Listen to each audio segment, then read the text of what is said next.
Assalamualaikum warahmatullahi wabarakatuh. Halo semuanya, perkenalkan saya Suci Hardianti dari kelas 3C Fakultas Hukum Universitas Bangka Belitung.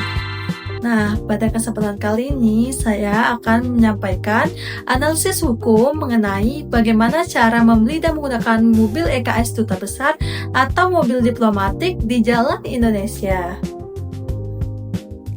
Nah, seperti yang kita ketahui, mobil dinas duta besar atau diplomat pada umumnya merupakan kendaraan dengan status diplomatik yang terdaftar atas nama kedutaan besar suatu negara di Indonesia. Nah, kendaraan ini memperoleh fasilitas kekebalan dan pembebasan pajak berdasarkan Vienna Convention on Diplomatic Relations tahun 1961 atau Konvensi Wina tentang hubungan diplomatik yang telah diratifikasi oleh Indonesia melalui keputusan Presiden nomor 108 tahun 1972. Dalam pasal 22 dan pasal 23 Konvensi Wina ditegaskan bahwa properti dan kendaraan milik perwakilan diplomatik dilindungi dari penyitaan serta dibebaskan dari pajak dan bea masuk.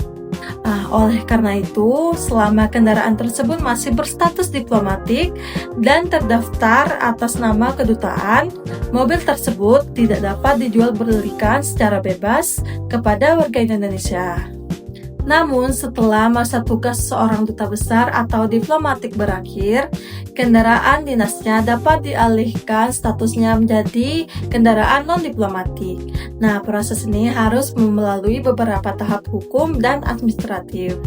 Yang pertama, pihak kedutaan harus mengajukan permohonan kepada Kementerian Luar Negeri Republik Indonesia untuk menghapus status diplomat dari mobil tersebut.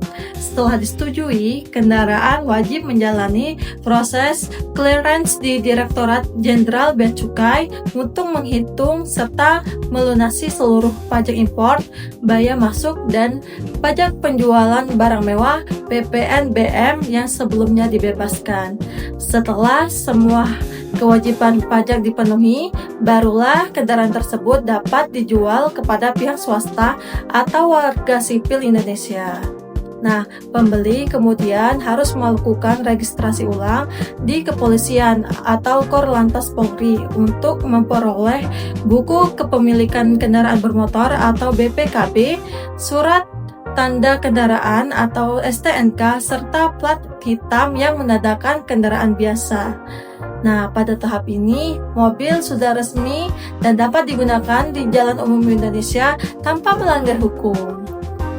Nah, dasar hukum dari proses ini antara lain yang pertama, Konvensi Wina tentang hubungan diplomatik 1961 pasal 22 sampai 23. Yang kedua, keputusan Presiden nomor 108 tahun 1972 tentang ratifikasi Konvensi Wina.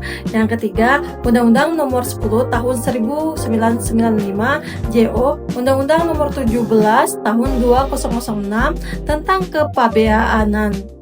Nah, yang keempat, Peraturan Menteri Luar Negeri nomor 10-KP-12-2006-01 tentang fasilitas diplomatik. Dan yang kelima, Peraturan Kapolri nomor 7 tahun 2021 tentang registrasi dan identifikasi kendaraan bermotor. Nah, kesimpulannya, seorang dapat membeli dan menggunakan mobil EKS Duta Besar di Indonesia hanya setelah kendaraan tersebut dihapus dari daftar diplomatik dan seluruh kewajiban pajaknya dilunasi. Jika kendaraan masih menggunakan plat CD atau CC tanpa izin perubahan status, maka penggunaannya di jalan umum dianggap ilegal dan dapat dikenakan sanksi hukum.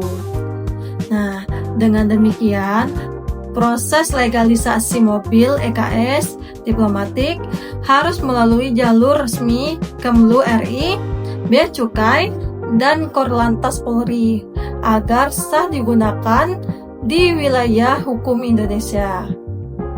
Nah, demikian penjelasan analisis hukum yang dapat saya jelaskan mengenai pembelian dan penggunaan mobil EKS Duta Besar di Indonesia. Semoga penjelasan ini bermanfaat dan menambah wawasan kita tentang penerapan hukum diplomatik dalam praktik kehidupan sehari-hari.